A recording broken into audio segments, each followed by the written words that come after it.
Hello friends, আজ আমি আপনাদের কাছে একটা ভীষণ সিম্পল একটা রেসিপি শেয়ার করব, যে রেসিপিটা কিন্তু আমার মায়ের কাছ থেকে শেখা। আজকের এই রেসিপিটা এতটাই ইজি যে যারা রান্না একদমই জানে না, মানে খুন্তি ধরতেই জানে না, তারাও কিন্তু এই রেসিপিটা বানিয়ে দিতে পারবে। আজকে আমি আপনাদের কাছে শেয়ার করব কুমড়ো ফুলের পোস্ত। তো রেসিপিটার মেন ইনগ্রিডিয়েন্টস কী হতে পারে সেটা তো বুঝতেই পারছেন, লাগবে কুমড়ো ফুল। তো কুমড়ো ফুল তো আগে তুলে আনতে হবে, তো চলুন আমার একবার উঠোন বাগান থেকে আপনাদের ঘুরিয়ে আনি কুমড়ো ফুল তুলতে গিয়ে। তো চলে এসেছি উঠানে, আর এখানে যে কুমড়ো গাছটার আগেও আপনারা দেখেছেন, যেদিন কুমড়ো ফুলের পকোড়া রেসিপি শেয়ার করেছিলাম সেদিন কিন্তু এই গাছটা থেকেই কুমড়ো ফুল তুলেছিলাম। তো আজকে একটু বেশি ফুল ফুটেছে, সেই জন্য ভাবলাম একটু কুমড়ো ফুলের পোস্ত বানাই, আর যেটা আপনাদের কাছে শেয়ার করি, যেটা আমার মায়ের কাছ থেকে কিন্তু শেখা। এই কুমড়ো গাছটা কিন্তু নিজে থেকেই বের হয়েছিল, তারপর একে একটু সাপোর্ট দিতে এটা কিন্তু বেশ বড় হয়ে গেছে, কিন্তু কুমড়ো একটাও হয়নি। তাতেও দুঃখ নেই, কুমড়ো নয় বা হলো, কুমড়ো তো বাজার থেকে কিনতে পাই, কিন্তু কুমড়ো ফুল কিন্তু বাজার থেকে কেনা যায় না। তো কুমড়ো ফুল কিন্তু প্রচুর পেয়েছি আমি এই দুটো গাছ থেকে।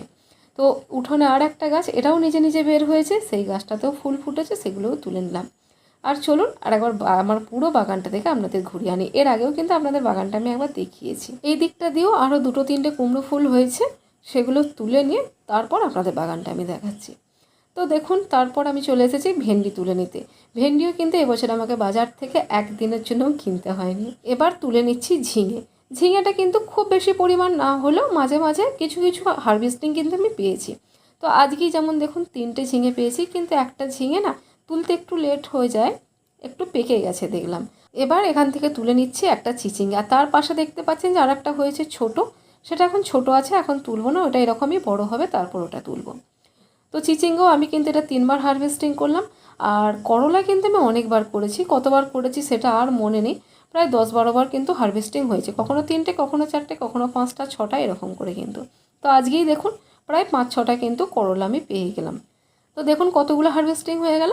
এবার আপনাদের আর একটা জিনিস দেখাই, এখানে দেখতে পাচ্ছেন একটা শশা। এই শশাটার ওজন হবে প্রায় 750 থেকে 800 গ্রাম। এই শশাটা আমি কোনোদিন লক্ষ্যই করিনি, এরকম মাচার ওপরে থেকেও এত বড় হয়ে গিয়ে পেকে গেছে। তাই ভাবলাম পেকে যখন গেছে ওকে আর তুলে লাভ নেই, ওটা থেকে বীজ বানিয়ে নেব সামনের বছরের জন্য। আর এরপর দেখুন আরও কিছু ভেন্ডি আমি তুলে নিচ্ছি, আর ভেন্ডি গাছগুলো দেখতে পাচ্ছেন আমার থেকে ওরা কত লম্বা হয়ে গেছে, ভেন্ডি তুলতে গেলে কিন্তু খুব অসুবিধা হয়। আর দেখুন হারভেস্টিংগুলো একবার, কুমড়ো ফুল কতগুলো, এখানে করলা কতগুলো, ভেন্ডি কতগুলো, ঝিঙে আর হোপা, এগুলো ছিল আমার আজকের হারভেস্টিং। এবার চলে এলাম রান্নার কাছে। তো রান্নার জন্য কী কী লাগছে, উপকরণ ভীষণই সামান্য। নিয়ে নিয়েছি 2 টেবিল স্পুন থেকে 2.5 টেবিল স্পুন মতো পোস্ত, নিয়েছি একটি মিডিয়াম সাইজের পেঁয়াজ কুচো করে, আর এখানে নিয়েছি 2 বা 3টে আলু এরকম পাতলা পাতলা ঝিরিঝিরি করে কেটে নিয়েছি। এই আলুটা আপনারা যদি চান স্কিপ করতে পারেন তখনই, যদি কুমড়ো ফুলের পরিমাণটা বেশি থাকে। আমার তো খুব বেশি পরিমাণ নেই, কারণ 5 জন মেম্বারের ক্ষেত্রে এই ফুলটা কিন্তু এনাফ নয়, সেই জন্য আমি কিন্তু আলুটা অ্যাড করছি। আর পোস্তর সাথে কাঁচা লঙ্কাও নিয়ে নিয়েছি। এবার পোস্ত আর কাঁচা লঙ্কাটা আমি শিলে বেটে নেব। এবার গ্যাসের ওভেনে একটা কড়া বসিয়ে দিয়েছি, আর কড়ার মধ্যে দিয়ে দিয়েছি 1 টেবিল স্পুনের থেকে একটু বেশি সর্ষের তেল। রেসিপিটা অবশ্যই কিন্তু সর্ষের তেলেই বানানোর চেষ্টা করবেন। তো তেলের মধ্যে আমি দিয়ে দিলাম যে পেঁয়াজটা কুচো করে রাখা ছিল সেই পেঁয়াজটা একটু নাড়াচাড়া করে নেব, খুব বেশি কিন্তু লালচে করে ভাজবো না, হালকা একটু সতে হবে, তখনই এর মধ্যে অ্যাড করে দেবো যে আলুটা যেটা ঝিরিঝিরি করে কাটা ছিল, সে আলুটা পুরোটা এখানে অ্যাড করে দিলাম।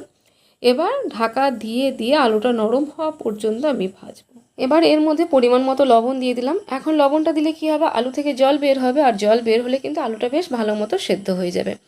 তো দেখুন লবণটা দিয়ে একটু নাড়াচাড়া দিয়ে ঢাকা দিয়ে দিলাম মোটামুটি 5 থেকে 6 মিনিটের জন্য। মাঝে মাঝে ঢাকা খুলে কিন্তু অবশ্যই একবার করে নাড়াচাড়া দিয়ে নিয়েছি। আর দেখুন আলুটা কিন্তু বেশ ভালো মতো ভাজা হয়ে গেছে, একটা লাইট গোল্ডেন ব্রাউন কালারও এসে গেছে। এবার এর মধ্যে দিয়ে দেবো কুমড়োর ফুলগুলো, যেগুলো ছোটো ছোটো করে টুকরো করে রেখে দিয়েছি। পুরো কুমড়ো ফুলটা এখানে দিয়ে দিলাম, আর একটা লঙ্কা দেখতে পাচ্ছেন এটা রয়ে গিয়েছিল, এর মধ্যেই দিয়ে দিলাম। তো যাই হোক, এবার ফুলটা দিয়েও একটু নাড়াচাড়া করে নিয়ে চাপা দিয়ে দেবো। এতে আলাদা করে জল দেওয়ার কিন্তু কোনো প্রয়োজন নেই, কারণ এগুলো ভীষণ নরম হয়, ঢাকা দিলে এর থেকে জল বের হলে কিন্তু নিজেই এগুলো নরম হয়ে যাবে। আর তারপর যদি মনে হয় অল্প একটু জলের প্রয়োজন, তাহলে 1 চামচ থেকে 2 চামচ মতো জল অ্যাড করতে পারেন। তো গ্যাসের ফ্লেম লো করে প্রায় 2 মিনিট মতো আমি এটা ঢাকা দিয়ে রান্না করে নিয়েছি। আর দেখুন ফুলগুলো সব নরম হয়ে গেছে। এবার এর মধ্যে পোস্ত দেবো, কিন্তু পুরো পোস্তটা এখন দেবো না, এখন পোস্তর মধ্যে যে জলটা এক্সট্রা আছে সেটা এখন দিয়ে দিলাম। এবার দিয়ে সামান্য আর একটু জল অ্যাড করে ঢাকা দিয়ে এটাকে মিনিট খানেকের জন্য আমি রান্না করব। এতে কি হবে বলুন তো, একটা ভালো গ্রেভির মতো তৈরি হয়ে যাবে। মোটামুটি 1 মিনিট পর আমি ঢাকা খুলে যে বাকি পোস্তটা ছিল সেই পোস্তটা আমি এর মধ্যে দিয়ে দিলাম, আর বাটিটা ধুয়ে সামান্য একটু জল অ্যাড করেছি, কিন্তু সেটা ক্যামেরায় রেকর্ড হয়নি। তো যাই হোক, দেখুন আর বেশিক্ষণ এটা রান্না করা চলবে না, মোটামুটি 30 থেকে 40 সেকেন্ড মতো নাড়াচাড়া করে কিন্তু এটা নামিয়ে দিতে হবে, নাহলে পোস্তর ফ্লেভারটা কিন্তু নষ্ট হয়ে যায়।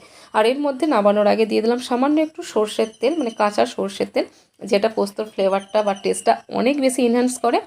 তো এটা রেডি হয়ে গেছে, চলুন এবার এটাকে সার্ভ করে দিই। এটা কিন্তু ভাত, রুটি, পরাঠা, লুচি সবার সাথে দারুণ লাগে। আপনাদের যার সাথে ইচ্ছে হয় সেই ডিশের সাথেই কিন্তু আপনারা সার্ভ করতে পারেন। তো যাই হোক, আজকের রেসিপি আপনাদের কেমন লাগলো সেটা অবশ্যই জানাবেন, আর ভালো লাগলে প্লিজ একটা লাইক করে দিয়ে যাবেন। নতুন বন্ধু হলে চ্যানেলটা সাবস্ক্রাইব করে পাশে থাকবেন। ফেসবুক থেকে দেখে থাকলে অবশ্যই পেজটাকে ফলো করে দেবেন। আর হ্যাঁ, আমার বাগান আপনাদের কেমন লাগলো, ছোট্ট একটা বাগান, সেটাও কিন্তু কমেন্টে জানাতে ভুলবেন না। কে কোথা থেকে আমার ভিডিও দেখেন সেটা অবশ্যই মেনশন করবেন। তো আজকের মতো বিদায় নিলাম, আবার দেখা হবে নেক্সট রেসিপিতে। ততক্ষণের জন্য সবাই ভালো থাকুন, টাটা।